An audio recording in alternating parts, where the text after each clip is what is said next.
Hi everyone.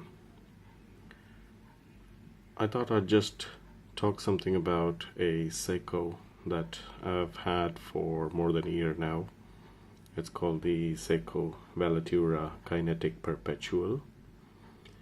When I bought this watch, I literally had no idea what a Kinetic Perpetual was. I knew what automatics were, I knew what a mechanical watch was, I knew how kinetics work, but I didn't have any idea on what a kinetic perpetual was. And this fact actually intrigued me into getting one of these. So now the kinetic perpetual, let's see how it works. The kinetic perpetual is basically the Seiko kinetic technology. And as kinetic technology goes, we all know that it's a mechanical movement, and this creates electrical energy. This electrical energy is stored and it's used to run the watch. But as with all mechanical watches, after a certain period of time, it goes dead. Whereas, in fact, in a kinetic perpetual, the whole thing ceases to run. And then when you pick it up after a certain period of time, and in this case it's like within 4 years, and the watch is moved, the whole thing just autocorrects the time and seconds and the date and everything. It's just absolutely amazing. And that's specifically why I have left it for more than 48 hours so that it stops running. And as you can see here, the watch is actually not running. Now, when I give it a small shake, you will see what happens. But before we get into that, it's a fairly decent sized watch. You can see that it's got some complications inside it. It's a fairly decent sized watch. I think it's like around 43 millimeters. I think it's like, yeah, it's 43 millimeters, and it's the build quality is absolutely amazing. You can see a lot of scratches on it. I use it a lot. It's a big watch with solid end links and a good clasp, the double lock clasp. See Seiko signed over here. Now I'll just move this around a bit so that you can see the autocorrect facility.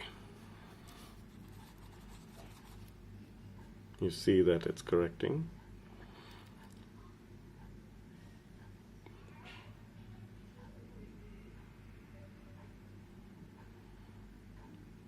And this is just amazing. And if you look into it, you can see the settings for the month, whether it's a leap year or not over here, the +2, so it's like 2 years after a leap year. And yes, it has corrected itself. Now this is just amazing. Yes, it's beautiful. It's a beautiful watch. It's well made. It's a made in Japan edition.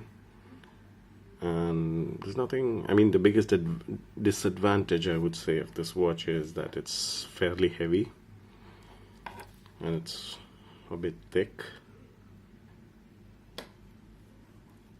But the bracelet is absolutely beautiful and it's thick. It's just a well-made watch, but it's a bit heavy. And I'll just give a quick wrist shot as well.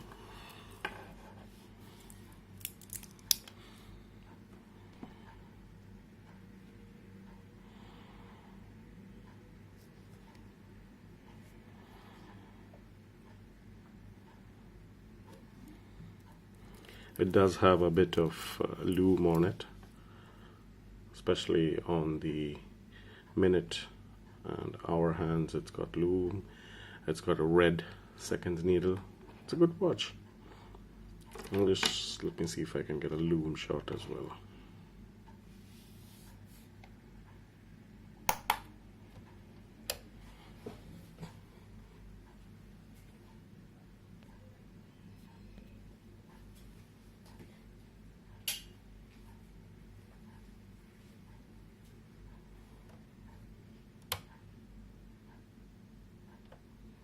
So you can see that it's got a fairly good amount of lume. It's 100 meters water resistant.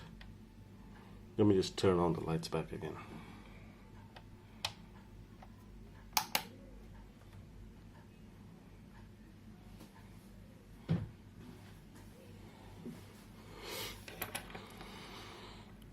Yes, so this is my Seiko Kinetic Perpetual Velatura.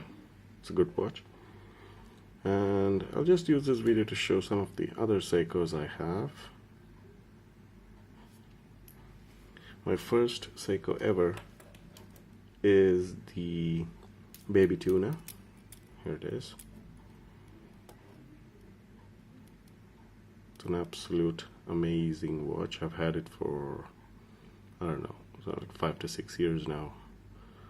This is my daily beater, and I use this a lot every day. You can see that lots of scruff marks, scratches.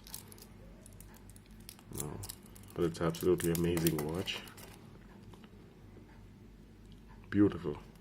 And I would say that in my whole watch collection, this would be my absolute favorite watch. I can wear this anywhere, all the time. Lovely watch. I have a recent addition to my Seikos, and that would be the Flightmaster chronograph. This too is a really cool watch. I like this a lot.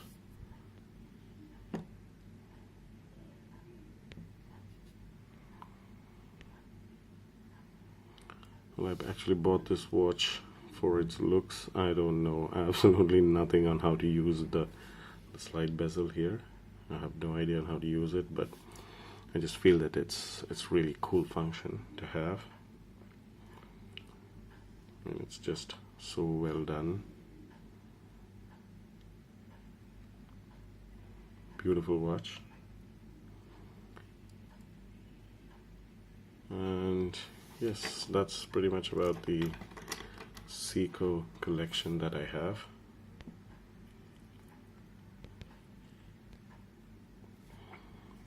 So let's do a quick lume shot with all three, so you can see which one has the most amount of lume in it. I know who's gonna win. I absolutely know who's gonna win this, but just for the sake of doing it, let's do a lume test.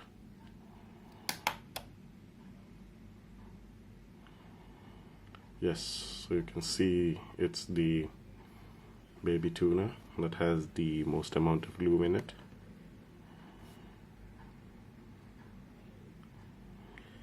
With the Kinetic Perpetual coming in second, and the Flightmaster at third.